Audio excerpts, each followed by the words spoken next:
Welcome back to Butler on Business. My name is Alan Butler. On the phone with us now is G Edward Griffin, the author of the book The Creature from Jekyll Island, a second look at the Federal Reserve.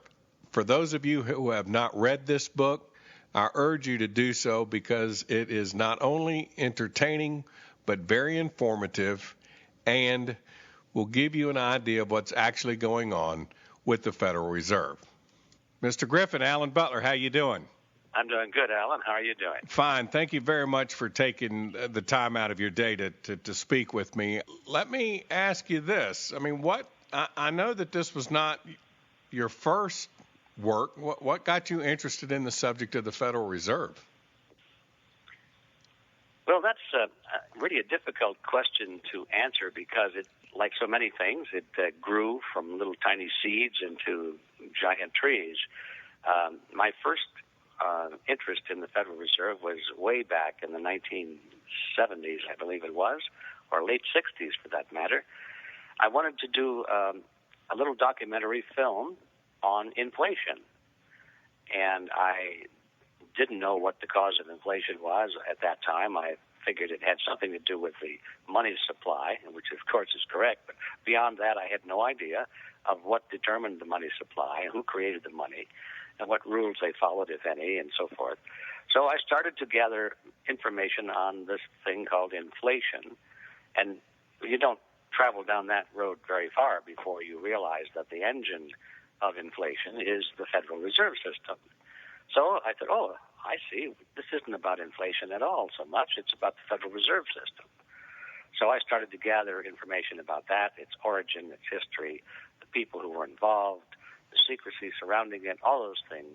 And so it grew. It started off with a desire to produce a documentary film on inflation and gradually became a much larger topic, which is the history of the Fed itself. Well, what would you like for people to know about the Federal Reserve? Well, I'd like them to know everything about it, as much as possible, but I know that's not realistic. I think, so we start from the top down. The most important thing for people to understand is that it is an institution that is not in their best interest. It is not a government agency, although it has some of the characteristics of a government agency. In other words, it's backed by law, and you have to adhere to the Federal Reserve Act, or else you go to jail. So it has the appearance of being a government agency because of the enforcement capability it has. But in fact, what the Federal Reserve System is a cartel. I think that's what people need to understand. I didn't know that when I started down this path of inquiry. But it turns out that the Federal Reserve is nothing but a cartel, no different really than an oil cartel or a banana cartel, a sugar cartel, or in some sense even the Mexico drug cartel. It's a cartel. And it's made up of the banks. It's a banking cartel. And it's an institution that is designed strictly for the advancement of the members of the cartel. And these fellows back in 1910 through 1913, when they were selling this idea to the American people, basically what they did, and the reason they went to Jekyll Island is so that they could be in secret while they drafted the essence of the Federal Reserve Act. But they were really drafting a cartel agreement, a means of regulating their own industry.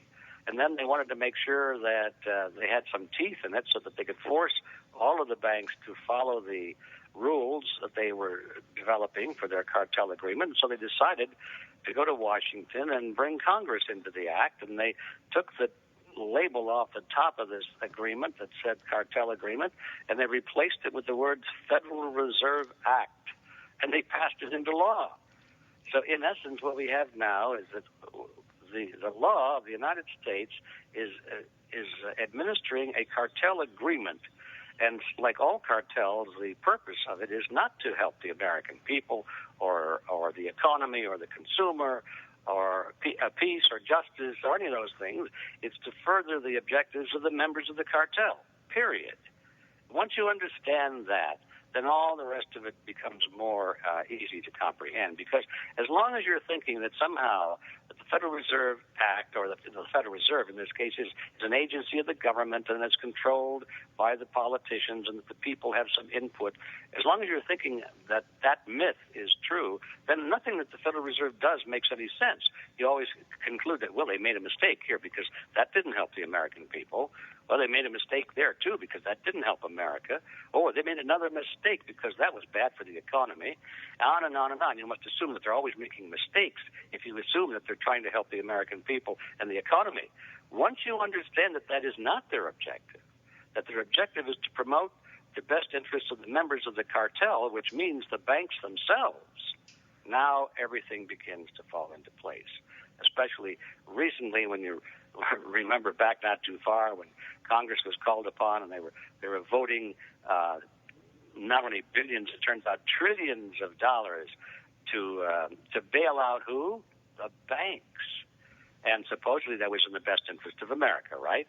Oh, yeah, they were going to keep the liquidity going, and it was to help the liquidity and keep jobs, so people didn't lose their jobs, and to stop inflation or to prevent a crash, stop a depression. All these things were always advertised as for the American people and the economy. But who really benefited when you look back on it? All that money went to the banks, didn't it? Or it went to some of the largest corporations that owed money to the banks. And the corporations were unable to make those interest payments to the banks anymore. And so the money went to those corporations to keep them alive so they could continue to send interest payments to the banks. Once you understand that this is all about the banks, for the banks, of the banks, then everything makes sense. So that's what I want people to understand, most of all, is that the Federal Reserve System is a banking cartel, nothing more. Well, would you mind explaining to the listeners how the cartel benefits from this arrangement? Well, the banking cartel benefits immensely because starting from the back end, since I already mentioned these TARP payments that went to the bank, the bailout of the banks when they made bad loans, that all came from the taxpayers. The banks were made whole again. They should have gone out of business. Any other business that makes bad business decisions and loses money, they're allowed to go out of business. In fact, it's healthy. That means that the people who made the bad decisions are out now looking for a job, and new management comes in. But when you bail out the banks and they made these bad decisions, you perpetuate those bad decisions.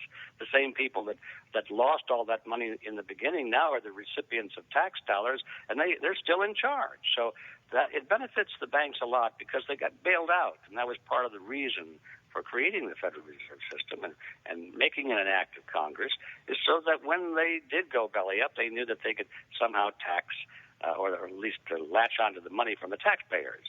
So that's one way that it benefits. The other way, though, or the more direct way, is that you see, when banks make money, they only make money when they loan money. They charge interest on loans.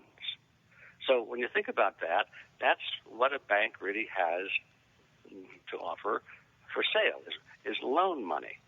Well, if the money supply is limited, let's say it's limited by the quantity of gold or silver in the vaults of a bank, that means that the amount of loans they can make is also limited. And if you are limited in the amount of loans you can make, then you're also limited in the amount of profit you can make, because that's how you make your profit, is interest on loans.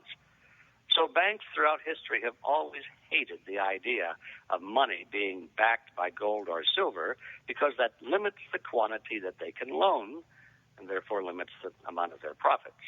So banks have always pushed very hard to make it legal to create money out of nothing, not backed by gold or silver, but absolutely nothing, so that the quantity of money can rapidly expand. That means the money that can be put into loan and the profits that can be made by the bank become virtually unlimited. Now, all of this money that we've been hearing about in the last few years, this TARP money and all of the bailout money and supposedly the rescue money, all this stuff, all of this is made out of nothing by the Federal Reserve System. Every bit of it is made out of nothing. And then the banks loan it. They loan it either to the government, they loan it to corporations, they loan it to countries, they loan it to you and loan it to me, and they collect interest on nothing. And that is a tremendous scam if you think about it. The banks are allowed to collect interest on absolutely nothing. And that's what the whole banking industry is built upon, is this scam. So the banks benefit because now they have a virtual unlimited source of profit because they can create money out of nothing, they can loan it into society, collect interest on it, and then if the loans go bad, they go to Congress. Congress votes more money to pay them back on the bad loans, and it always comes from the taxpayer and the consumer. In other words, in summary, the Federal Reserve System is legalized plunder of the American people. We've been speaking with G Edward Griffin, author of the book, The Creature from Jekyll Island, a second look at the Federal Reserve System. Mr. Griffin, thank you very much for your time today, and we look forward to talking to you again next week. Thank you.